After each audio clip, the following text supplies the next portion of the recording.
Limoges est au paradis et ne l'a pas volé. Magnifique exploit à un moment où franchement on n'y croyait plus vraiment. Et voilà que dans les 10 dernières minutes, les basketteurs de Limoges ont débordé les Italiens de Trévise pour finalement l'emporter 59-55. Les voilà champions d'Europe et c'est aussi le premier titre de champion d'Europe conquis par un club français. Magnifique première. Vous imaginez l'ambiance à Limoges la nuit dernière et ce matin encore, dans un quart d'heure, photo sonore de Limoges. Et puis nous essaierons d'avoir en ligne l'un des héros de la soirée, Jimmy Verov, l'un des arrières de l'équipe. Il est aussi le Benjamin. Il est assiégé par les équipes de télévision. On essaie néanmoins de l'avoir en ligne tout à l'heure. Nous jetterons un coup d'œil sur la route. Attention, vraiment des gros titres partout pour Limoges. Des clins d'œil. Magic Limoges, écrit Libération, comme on dit Magic Johnson. Le jour de gloire, en gros caractère, la une de l'équipe. Limoges est au paradis, c'est mérité. Limoges remporte le premier titre de champion d'Europe conquis par un club français. Et dans les dernières minutes à Athènes hier soir, les basketteurs français ont débordé les Italiens de Trévise, 59-55.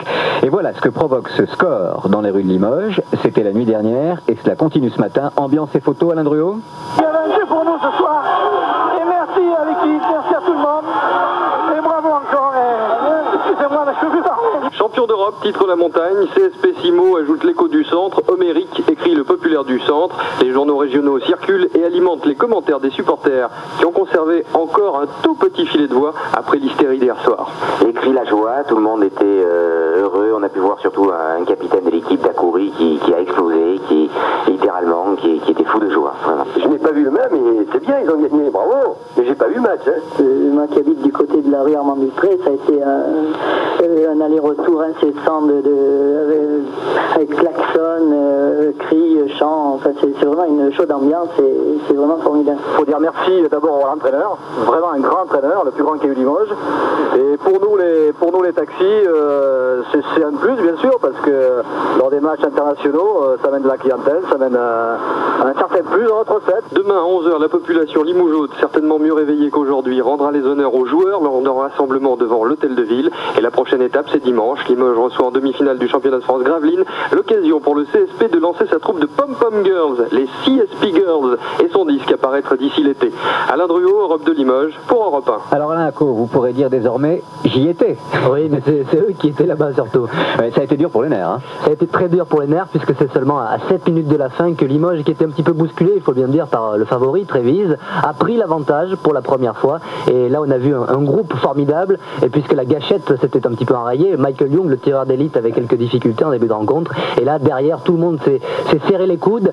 Contre le Real de Madrid en demi-finale, c'est Richard Akouri qui avait un petit peu sauvé la baraque. Et hier, on a vu surtout Jim Bilba. Mais tout le monde est à féliciter, je crois. Une grande équipe de copains et une grande équipe qui entre dans l'histoire. Alors vous dites tout le monde, on a la chance d'avoir en ligne tout de suite Jimmy Verov, qui est le Benjamin de l'équipe et qui est l'un des arrières de Limoges. Bonjour. Bonjour. Quelle nuit, hein.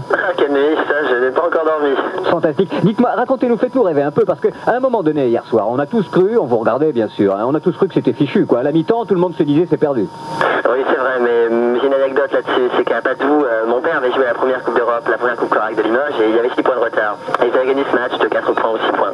Et quand on est revenu à la mi-temps, on avait 6 points de retard, et je me suis dit, le scénario sera le même, c'est pas possible, on ne peut pas perdre. Mais quand vous êtes dans les vestiaires à ce moment-là, là, hein, la première mi-temps se termine, vous rentrez dans les vestiaires, qu'est-ce que vous vous dites les uns les autres? Qu'est-ce qui se passe là? On se dit que ce genre de finale, il y en a peut-être qu'une seule dans une vie, et il faut surtout pas la louper parce qu'on peut le regretter vraiment toute notre vie.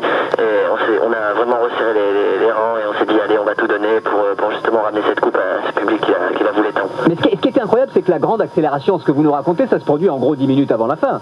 Oui, mais bon, c'est des scénarios classiques, une équipe qui mène tout le match et puis qui se fait remonter. Ensuite, c'est très dur, surtout que le public du PAOK qui était resté plus ou moins dans la salle nous a soutenus avec nos supporters. Et bon, ça a été un petit peu dur pour Trévise qui a utilisé que eux 6 joueurs alors que nous avons joué avec 8 joueurs, avec des temps de jeu assez importants pour tout le monde.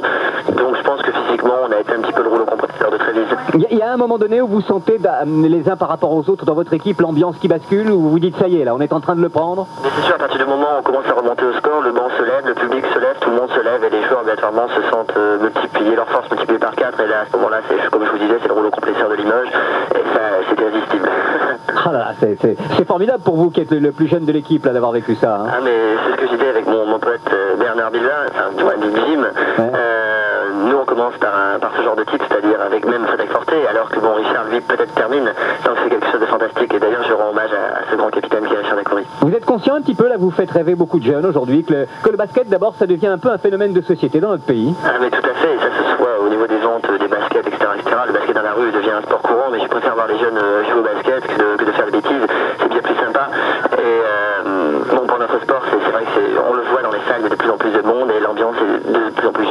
Bon, maintenant il y a un passage difficile pour vous, ça va être de garder la tête froide parce que vous avez une très grosse pression sur vous. Vous avez 10 chaînes de télévision autour de vous, vous avez une espèce de poussée médiatique incroyable. Il faut savoir garder la tête sur les épaules, c'est pas simple. Hein. Oui, mais grâce à Orthez, on va garder la tête sur les épaules parce qu'il faut qu'on reprenne ce titre de champion de France.